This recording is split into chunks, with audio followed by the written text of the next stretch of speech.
Assalamualaikum warahmatullahi wabarakatuh. Perkenalkan nama saya Reza Ramadhansyah, NIM 1910211199. Di sini saya akan mempresentasikan mengenai salah satu materi dari patologi anatomi, yaitu adenokarsinoma endometrium, di mana di sini merupakan salah satu tugas asistensi lab activity patologi anatomi FK Veteran Jakarta.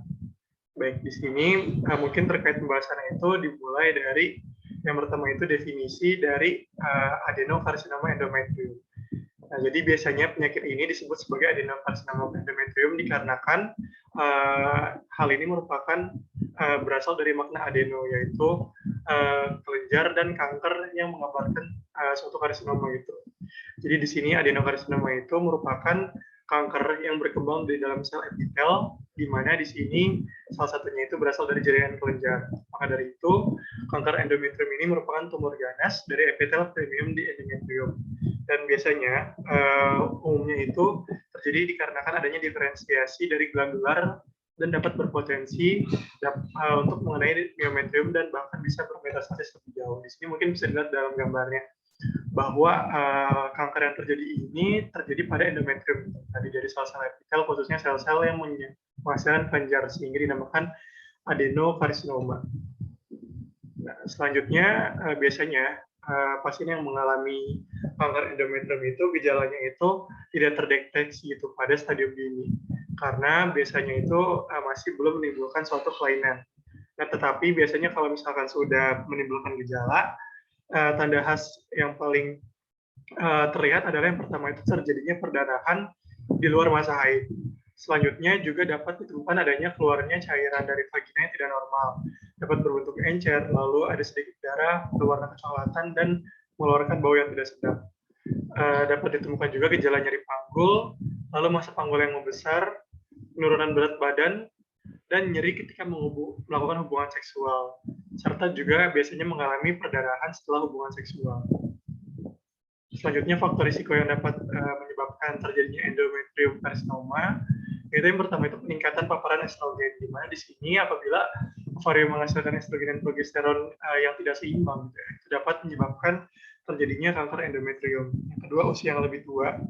Biasanya endometrium ini terjadi pada wanita yang usianya lebih tua dibandingkan pada wanita yang lebih muda. Biasanya wanita yang menopause atau sesudah umur 52 tahun, risikonya itu meningkat 2 kali lipat lebih besar. Selanjutnya obesitas. Nah, hubungannya itu biasanya obesitas menyebabkan kanker endometrium dengan persentase 20-80%. Biasanya wanita yang memiliki berat badan 11-25 kg lebih berat itu tuh risikonya itu 3 kali sampai 10 kali. Selanjutnya nulipara. Biasanya nulipara itu mempunyai risiko 3 kali lebih besar menderita kanker endometrium dibanding multipara. Lalu adanya riwayat kanker kolon dan kanker payudara.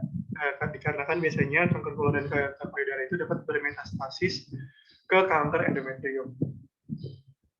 Selanjutnya, patofisiologinya itu jadi yang pertama-tama adanya mutasi pada gen perbaikan DNA gitu. Jadi kan memang konsep utama dari kanker itu adalah adanya mutasi pada gen sehingga proliferasi itu lebih banyak daripada apoptosis seperti itu, sehingga lama-kelamaan sel kankernya itu akan lebih banyak. Dan di sini gen tumornya itu berupa fosfatase dan tensin homolog itu merupakan tahap-tahap yang menginisiasi kejadian-kejadian awal karsinoma endometrioid. Nah, berdasarkan tipe histologisnya, biasanya mutasi PTEN itu terjadi pada kanker endometrium tipe endometrioid.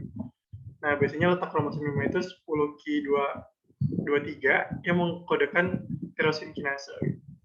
Nah, di sini inaktivasi PTN ini disebabkan oleh adanya mutasi dan biasanya itu nanti akan mengaktifasi fosfatase sehingga nanti siklus selnya itu terperangkap di Ig1 atau di siklus sintesis sehingga selnya itu akan kerap membelah.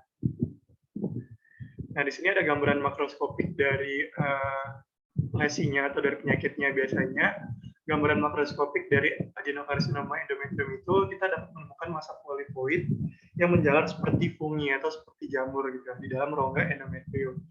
Biasanya itu dia itu sifatnya rapuh, difus, ditemukan beberapa lesi-lesi nekrosis, dan biasanya uterus itu seringkali membesar dengan pembesaran yang tidak simetris. Nah, selanjutnya gambaran mikroskopiknya itu dapat ditemukan adanya adenokarsinoma yang berdiferensiasi baik dengan kelenjar-kelenjar yang tidak beraturan dan dilapisi oleh selindris ganas. Nah, biasanya ini di sini ditemukan kelenjar back to back dengan sedikit atau tidak adanya intervensi pada stroma sitologi yang atipia, artinya itu nukleolusnya menonjol. Biasanya adenokarsinoma endometrium itu dia itu akan invasif ke myometrium. Dapat ditemukan adanya berjonjot-jonjot atau sekat-sekat jaringan ikat, dan biasanya kelenjarnya ini dilapisi oleh epitel kubus sampai toraks dengan adanya anatosi.